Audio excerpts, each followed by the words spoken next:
Thank you for joining me this afternoon, and thought I'd use a different venue just to break the pace in life, and you got a little more room. It's rather bright in here, so welcome, and I want to express appreciation to the legislators that have joined me. I particularly appreciate Senate Pro Tem Jonathan Dismang being here, as well as Majority Leader Ken Bragg.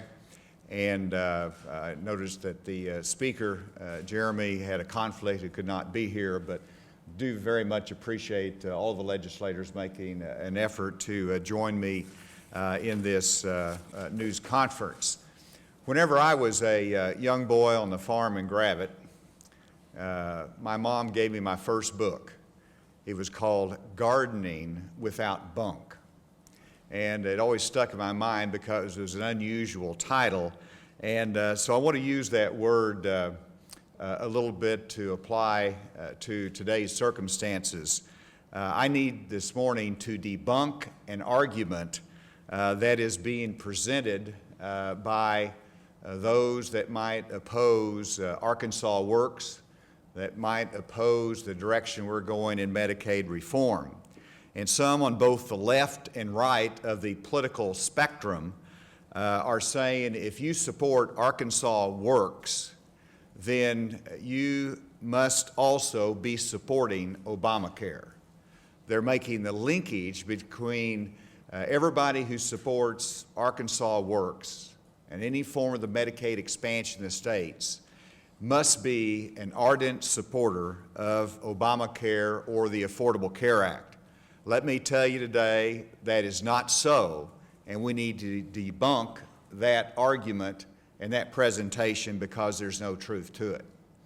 In 2010, I campaigned across Arkansas in the sense of opposing the Affordable Care Act.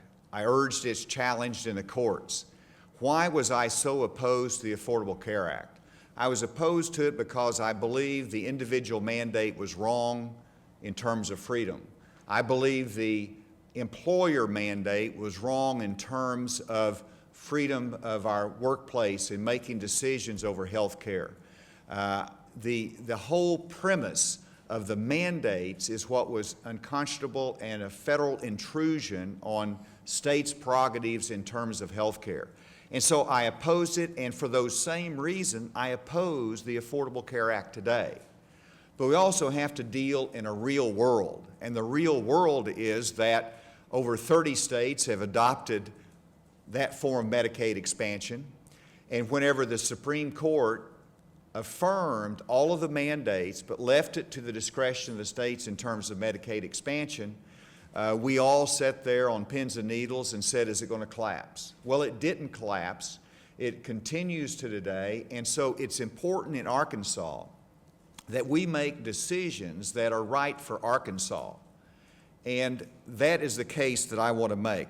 These legislators here, and I don't know how any of them are going to vote on Arkansas Works. I might have those that are opposed to it here, those that are supportive of it, but I have confidence that these legislators, first of all, have never voted for Obamacare. In Arkansas, we never had a vote on the Affordable Care Act. We never had a vote on Obamacare. That's something that was decided in Washington that we as state legislators and leaders here in this state had to pick up the pieces and make the right decisions for this state. And that's what we are trying to do. And so no legislator here has ever supported the Affordable Care Act, and yet we're being attacked because somehow we are inextricably linked to Obamacare. And in fact, this morning I awoke to a tweet. And the tweet that greeted me this morning was that Asa Hutchinson as governor is embracing the Obamacare death penalty panels. And so, once again, a linkage. No, the answer is I'm not. I'm not even sure they did exist, but if they did, I'm not embracing it. And the fact is, though, that once again, you're trying to link someone who supports reform of Medicaid in Arkansas, who supports an Arkansas Works initiative, as somehow supporting Obamacare, and nothing could be further from the truth. These type of tax that I receive or others that might support Arkansas Works, these kind of attacks are the worst of politics. Let me emphasize, I understand that we in Arkansas and across this nation are all frustrated by what we see happening in Washington. Federal intrusion on state prerogatives in terms of health care. But we should not punish Arkansans simply because we are frustrated with Washington. We cannot take our frustration out with Washington bureaucracy on the decisions that we make in Arkansas that should be for the best benefit of our state.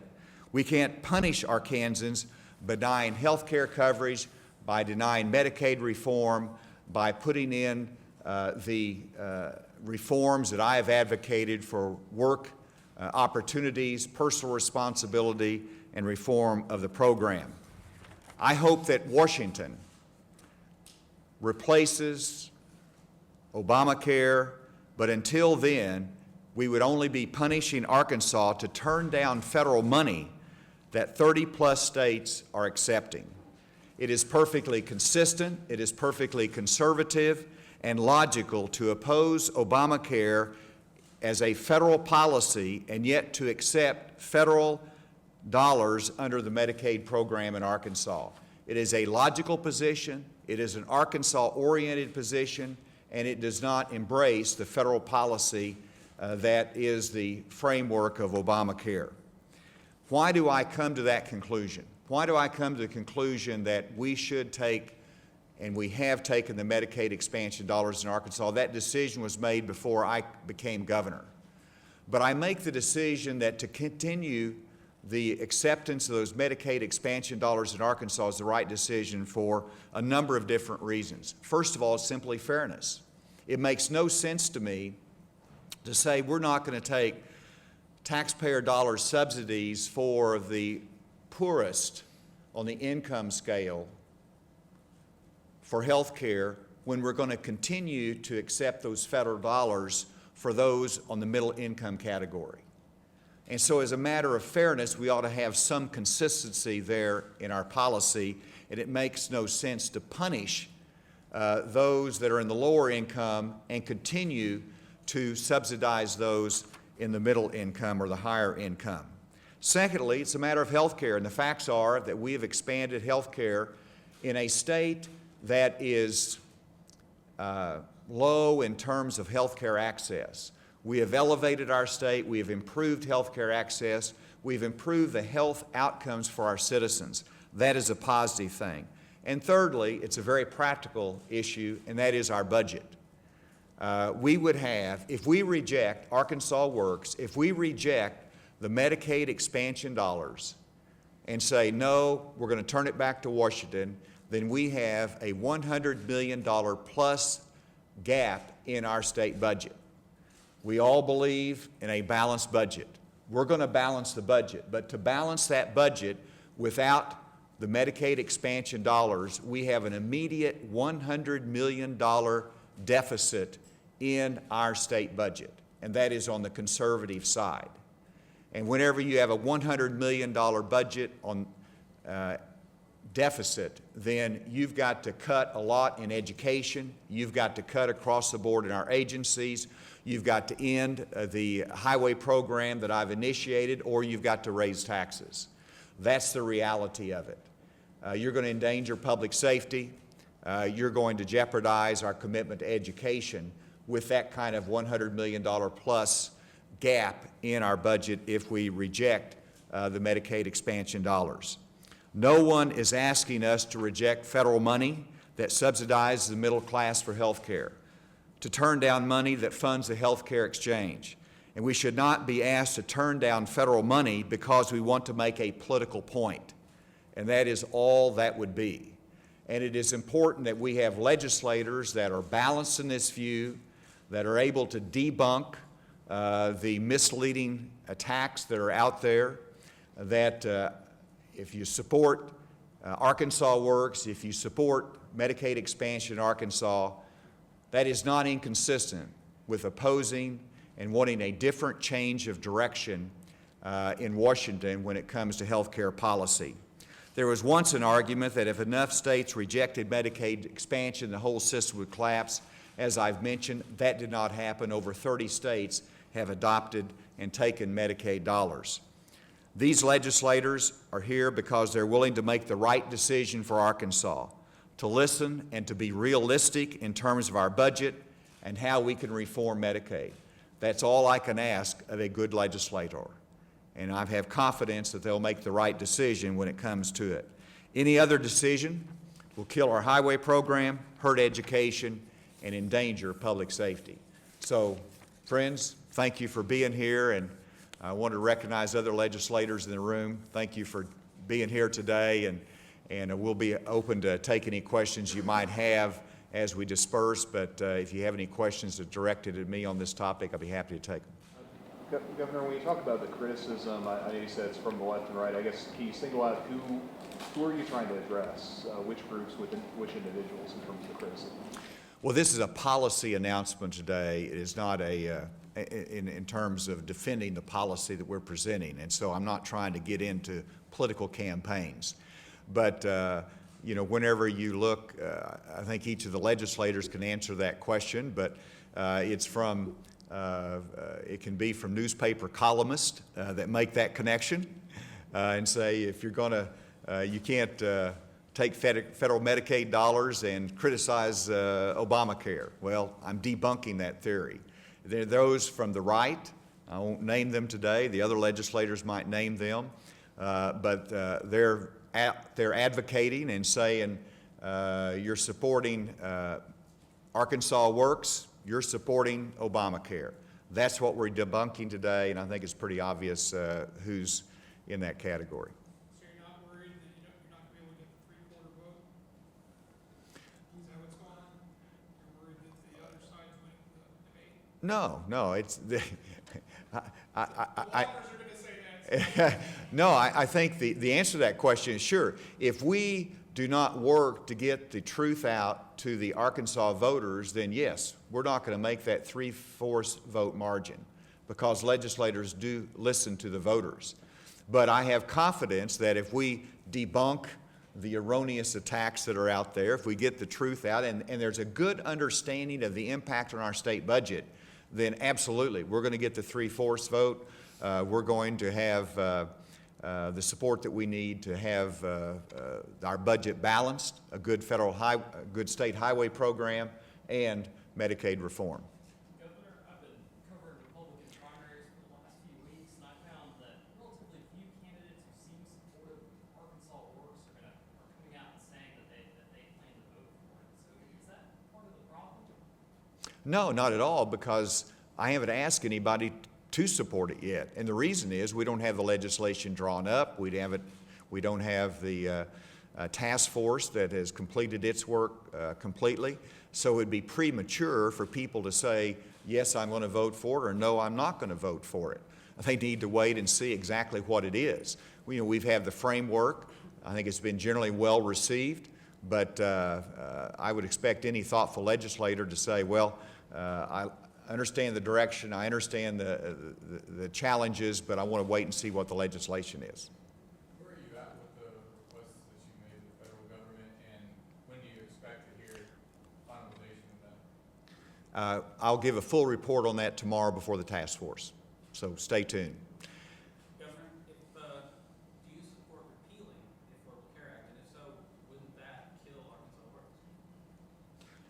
Well, and this is a very critical point, and the answer is yes. I support repealing, changing, and replacing with something that makes sense. I have not changed my opposition to an individual mandate that makes every Arkansan buy insurance, that the federal government defines as what's right. I don't like the employer mandate that puts more burdens on our businesses. Absolutely, I'd like to see those things change, and that is the framework of the Affordable Care Act. Now, you say, well, why do you support the Medicaid expansion now if it might change next year? And that is precisely the point. Why should we make a decision now when everything is actually not in turmoil? It's fairly well set now, but it very well could be in turmoil next year. So we're going to make the judgment that we need to make right now, which is that we take the federal Medicaid dollars. Next year, if my desires are implemented and if we have a new leadership in Washington that changes the federal policy on health care, then Arkansas will once again be in a position to make a decision based upon what the lay of the land is then, what the federal policy is then. We're making our decisions now based on what's best for Arkansas, based upon the federal policy as it exists today. Next year, we hope that federal policy will be different and we can make different decisions. But I have confidence that whether it's a Republican or Democrat administration, if they change the current federal policy, that they're going to be an accommodation and a realistic view toward those 30-plus states that have taken federal Medicaid dollars. And so I think we'd be in a much better position next year to make the adjustments versus this year. Fundamentally, though, even if you don't like some of the things from the Affordable Care Act and want a different administration to change them, don't you still want the Medicaid expansion population that's covered to be expanded from pre-ACA levels? Yes, and that's an excellent point. And if you recall my first speech to UAMS, I said, one, we're going to end the private option. And I think everybody up here voted to end the private option, and that ends. But I also said that we need to come up with a program for the future that takes care of the health care needs of the 200,000 plus Arkansans in the Medicaid expansion category. That was my view then. It is my view now, and it will be my view next year. What I would like to see the federal government do is to give Arkansas and all the states maximum flexibility, block grant type approach where here's your dollars, you manage that, and if you give me the dollars that we get today, we can manage those dollars to cover our traditional Medicaid population and the expanded population with more flexibility to put in work opportunities, more flexibility to move them up the economic ladder of success. So the answer is yes, for me. All right, thank you for the questions. Let's adjourn the news conference, but I trust that you'll ask some of the legislators questions as well. And again, thank you for joining me today.